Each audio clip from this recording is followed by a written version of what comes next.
ప్రతిష్టాత్మక పోరులో బీజేపీ ఎత్తులన్నీ చిత్తయ్యాయి. గుజరాత్ రాజ్యసభ ఎన్నికల్లో అంతిమ విజయం అహ్మద్ పటేల్నే వరించింది. ఎలాగైనా అహ్మద్ పటేల్ రాజ్యసభ గడప తొక్కనివ్వదనుకున్న అమిత్ షా వ్యూహం ఈ దెబ్బకు అట్టర్ ఫ్లాప్ అయింది. చిన్న పొరపాటు అహ్మద్ పటేల్ కు కలిసొచ్చింది.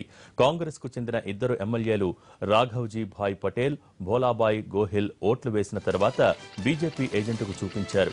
ఎమ్మెల్యేలు ఓటు వేసిన బ్యాలెట్ పేపర్లను ఏజెంటుకు చూపిస్తున్న దృశ్యాలను కొంతమంది ప్రత్యక్షంగా చూశారని కాంగ్రెస్ వాదించింది. ఇదే విషయాన్ని ఈసీకి ఫిర్యాదు చేసింది. దీంతో ఎన్నికల వీడియోలను పరిశీలించారు ఈసీ అధికారులు. అది నిజమేనని తేల్చారు. ఇరుపక్షాల వాదనలో విన్న తర్వాత ఇద్దరు ఎమ్మెల్యేల ఓట్లు చెల్లవని నిర్ధారించారు. చివరకు రాత్రి 2 గంటలకు వెల్లడైన ఫలితాలతో కాంగ్రెస్ శ్రేణులు సంబరాల్లో మునిగిపోయాయి. సస్పెన్స్ థ్రిల్లర్ను తలపించేలా గుజరాత్ రాజ్యసభ ఎన్నికలు జరిగాయి. ఇటు బీజేపీ అటు కాంగ్రెస్ ఈ ఎన్నికను ప్రతిష్టాత్మకంగా తీసుకోవడంతో ఎక్కడా లేని ప్రాధాన్యత ఏర్పడింది. అధికార బీజేపీకి 2 స్థానాలు గెలిచే సంఖ్యాబలమే ఉన్నప్పటికీ కాంగ్రెస్ నుంచి బయటకు వచ్చిన రాజ్పుట్ను బరిలో నిలిపింది. ఎలాగైనా గెలిపించేందుకు చివరి వరకు ప్రయత్నించింది. అహ్మద్ పటేల్ను రాజ్యసభలో అడుగు పెట్టనీయకుండా అడ్డుకునేందుకు బీజేపీ అధ్యక్షుడు అమిత్ షా చేసిన ప్రయత్నాలు ఫలించలేదు. అహ్మద్ పటేల్ తన గెలుపునకు కావాల్సిన 44 ఓట్లను సాధించడంతో ఆయన గెలిచినట్టుగా ఈసీ ప్రకటించింది. దీంతో అధికార పార్టీ ఎన్ని ఎత్తుగడలు వేసినా అంతిమంగా విజయం వరించిందని అన్నారు అహ్మద్ పటేల్. క్రాస్ ఓటింగ్ చేసిన ఇద్దరు ఎమ్మెల్యే ఓట్లు చెల్లవని ఈసీ తేల్చింది. దీంతో బీజేపీ నుంచి అమిత్ షా, స్మృతి ఇరానీ, కాంగ్రెస్ నుంచి అహ్మద్ పటేల్ రాజ్యసభకు ఎన్నికయ్యారు. ఇవాళ విశాఖ జిల్లా అరకులో సీఎం చంద్రబాబు నాయుడు పర్యటించనున్నారు. ప్రపంచ ఆదివాసీ దినోత్సవం సందర్భంగా నిర్వహించనున్న వేడుకలకు సీఎంతో పాటు తెలుగు రాష్ట్రాల ఉమ్మడి గవర్నర్ నరసింహన్ కూడా హాజరు కానున్నారు. విజయవాడ నుంచి విశాఖ చేరుకున్న అనంతరం హెలికాప్టర్లో వారిద్దరూ అరకులోయ చేరుకుని ఎన్టీఆర్ మైదానానికి వెళ్తారు. అదే వేదిక నుంచి పలు అభివృద్ధి కార్యక్రమాలకు సీఎం శంకుస్థాపనలు, ప్రారంభోత్సవాలు చేయనున్నారు. సీఎంతో పాటు గవర్నర్ కూడా హాజరు కానున్న నేపథ్యంలో ఆదివాసీ ఉత్సవాలను అట్టహాసంగా నిర్వహించడంతో పాటు భద్రతకు సంబంధించి పటిష్టమైన ఏర్పాట్లను చేశారు.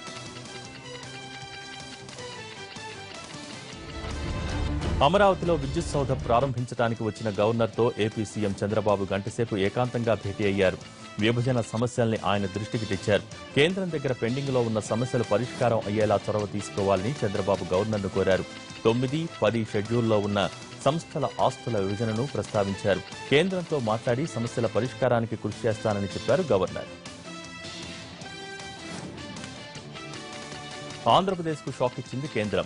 రెవెన్యూ లోటు భర్తీపై ఏపీ అభ్యర్థనను తోసిపుచ్చింది. 2014-15 రెవెన్యూ లోటును 16,000 కోట్లుగా పరిగణించాలని ఏపీ ప్రభుత్వం తొలి నుంచి విజ్ఞప్తి చేస్తూ వస్తోంది. అయితే ఈ అభ్యర్థనను తోసిపుచ్చిన కేంద్రం ఏపీ రెవెన్యూ లోటు 4,118 కోట్లే అని తేల్చింది. ఇప్పటికే 2,303 కోట్ల నిధులు మంజూరు చేశామని, రాష్ట్రం ఏర్పడ్డ తర్వాత కొత్త ప్రాజెక్టులకు ఖర్చు చేసిన మొత్తాన్ని లోటుగా పరిగణించలేమని స్పష్టం చేసింది. రుణమాఫీ, పెన్షన్లు, విద్యుత్ బకాయిలు చెల్లించబోమని తేల్చి చెప్పేసింది. కాకినాడ నగరపాలక సంస్థ ఎన్నికల్లో నామినేషన్లు ఊపందుకున్నాయి. మొదటి రోజు 2 అభ్యర్థులు నామినేషన్లు దాఖలు చేయగా, రెండో రోజు వైసీపీ నుంచి 5 నామినేషన్లు వేయగా, 1 స్వతంత్ర అభ్యర్థిగా నామినేషన్ దాఖలు చేశారు. ఇప్పటి వరకు 8 మంది నామినేషన్లు వేశారు. అయితే 49వ డివిజన్లో వైసీపీ తరఫున 2 అభ్యర్థులు నామినేషన్ దాఖలు చేశారు. ఇంకా టీడీపీ తరఫున ఎవరూ నామినేషన్ వేయలేదు. అధికార టీడీపీ అభ్యర్థుల ఎంపిక ఇవాళ ఓ కొలిక్కి వస్తుందంటున్నారు. అభివృద్ధిలో కాకినాడ పోటీ పడుతోందని అన్నారు ఎమ్మెల్సీ సోము వీర్రాజు. అందుకే ప్రధాని మోడీ కాకినాడపై ప్రత్యేక దృష్టిని పెట్టారన్నారు. ఇప్పటికే కాకినాడను స్మార్ట్ సిటీగా గుర్తించారని అన్నారు. బీజేపీ వైపు ఎందరో మేధావులు ఆకర్షితులవుతున్నారని, తమ బలం అనూహ్యంగా పెరిగిందని అన్నారు. కాకినాడ కార్పొరేషన్ ఎన్నికల్లో అన్ని వార్డుల్లో పోటీ చేసే సత్తా తమకు ఉన్నప్పటికీ టీడీపీతో పొత్తులకు అవకాశం ఉందన్నారు. ఈ విషయంపై చర్చిస్తున్నట్టు తెలిపారు. నంద్యాల ఓటర్లు తమ ఓటు హక్కును సద్వినియోగం చేసుకుని ప్రతిపక్ష నేత జగన్ కు బుద్ధి చెప్పాలని అన్నారు ఎమ్మెల్యే మోదుగుల వేణుగోపాల్ రెడ్డి. ఏపీని అభివృద్ధి చేసేందుకు తీవ్రంగా శ్రమిస్తున్న సీఎంను జగన్ విమర్శించడంపై మండిపడ్డారు. తండ్రి వయసున్న సీఎంను జగన్ విమర్శించడం అతనిలో ఉన్న ఫ్యాక్షన్ స్వభావానికి నిదర్శనమన్నారు. జగన్ అహంకారవాది అన్నారు హోంమంత్రి చినరాజప్ప. నంద్యాలలో తమ పార్టీ అధినేతను ఉద్దేశించి మూర్ఖంగా మాట్లాడిన జగన్ను సమర్థిస్తూ బొత్స సత్యనారాయణ వ్యాఖ్యానించడం ఆ ఇద్దరి మనస్తత్వాలు ఒక్కటే అని గుర్తు చేస్తున్నాయని అన్నారు. మంత్రిగా ఉన్నప్పుడు విజయనగరంతో పాటు రాష్ట్రమంతా బొత్స అనేక అరాచకాలు సృష్టించారని, అందుకే జగన్ను సమర్థిస్తున్నారని అన్నారు. అలాంటి వ్యక్తి ముద్రగడను కలవటం వెనుక ఎలాంటి ఉద్దేశం ఉందో అందరికీ తెలిసిందేనని అన్నారు. తన ఉనికి కోసమే ముద్రగడ కాపు రిజర్వేషన్స్ పై ఉద్యమాలు చేస్తున్నారని అన్నారు. మాజీ ఎంపీ రమేష్ రాథోడ్పై నిర్మల్ జిల్లా ఖానాపూర్ ఎమ్మెల్యే రేఖా నాయక్ పోలీసులకు ఫిర్యాదు చేశారు. తన పట్ల రమేష్ రాథోడ్ దురుసుగా ప్రవర్తించారని ఆరోపించారామె.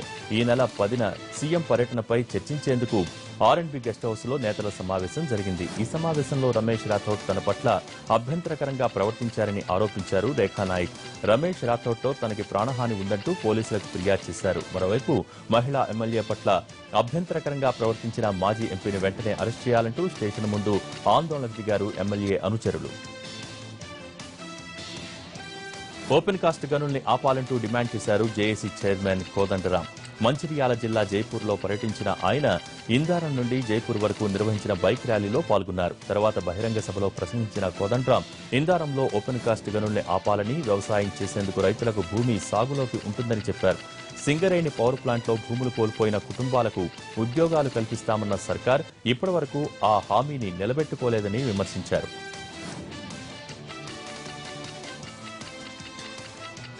ప్రపంచ గిరిజన దినోత్సవం సందర్భంగా గుంటూరులో పలు కార్యక్రమాలు నిర్వహించింది వైసీపీ. రాష్ట్ర ప్రజల్లో 6% ఉన్న గిరిజనుల సంక్షేమాన్ని ప్రభుత్వం గాలికి వదిలేసిందని విమర్శించారు వైసీపీ నేతలు. ఇప్పటికీ రోడ్లు, మంచినీటి వసతి, బస్సు సౌకర్యం, వైద్య సేవలు తెలియని గిరిజన ప్రాంతాలు అనేకం ఉన్నాయన్నారు. ఎన్నికల సమయంలో ప్రత్యేక కమిషన్ ఏర్పాటు చేస్తానని చెప్పిన ప్రభుత్వం ఇప్పటికీ ఆ హామీ నెరవేర్చలేదని అన్నారు.